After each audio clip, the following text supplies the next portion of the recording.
Hello students. Before starting our discussion, let me ask a question to you. What is the thing that helps you to see the beautiful objects around you?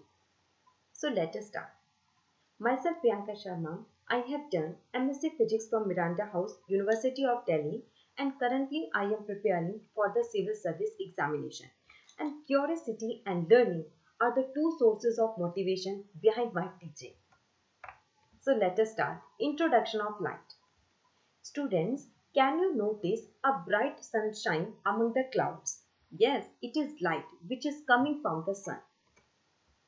So here what we are going to study, these are the topic of discussion. Our first topic will be introduction of light, and second classification of objects, and third properties of light.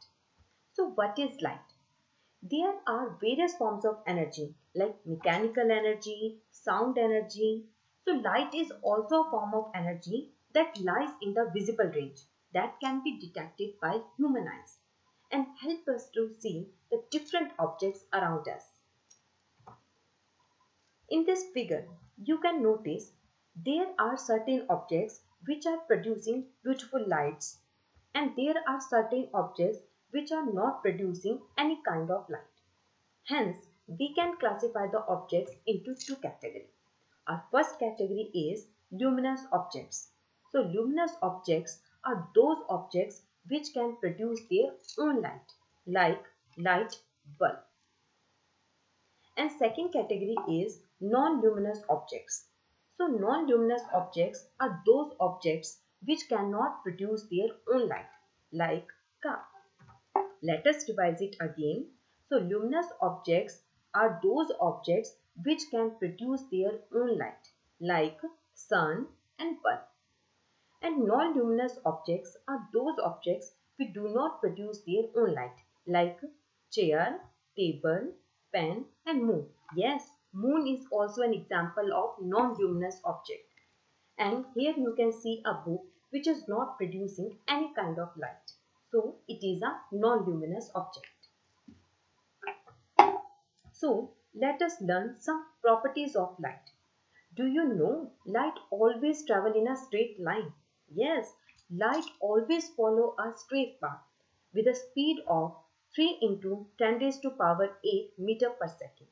And second property is reflection of light. Let us learn what is reflection. Here you can see sunlight rays are coming and falling on the surface of tree. If these light rays reflect back or bounces back into the same medium, it is termed as reflection.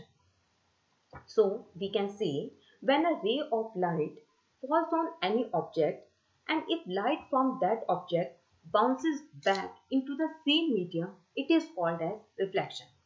So let us learn some laws of reflection. Our first law will be incident ray, normal and reflected ray all lie in the same plane. Now the question arises, what is normal?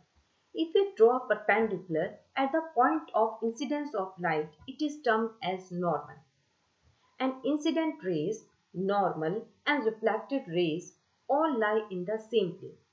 Second law of reflection is angle of incidence is always equal to angle of reflection. So now the question arises, what is angle of incidence and what is angle of reflection? Angle of incidence is the angle which is formed between the incident rays and the normal, and angle of reflection is the angle which is formed by the normal with the reflected rays.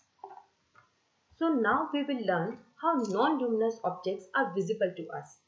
So there are three complete packages, that is reflection, eyes and the brain, which help us to see the different objects around us. Let us learn. When the light rays from any source of light like sun falls on the surface of an object like apple, and if the reflected rays goes into your eyes and falls on the retina, some optical signals get generated, and these optical signals are sent to the brain. Then brain interpret those signals and decipher the information the object that we are sighting at.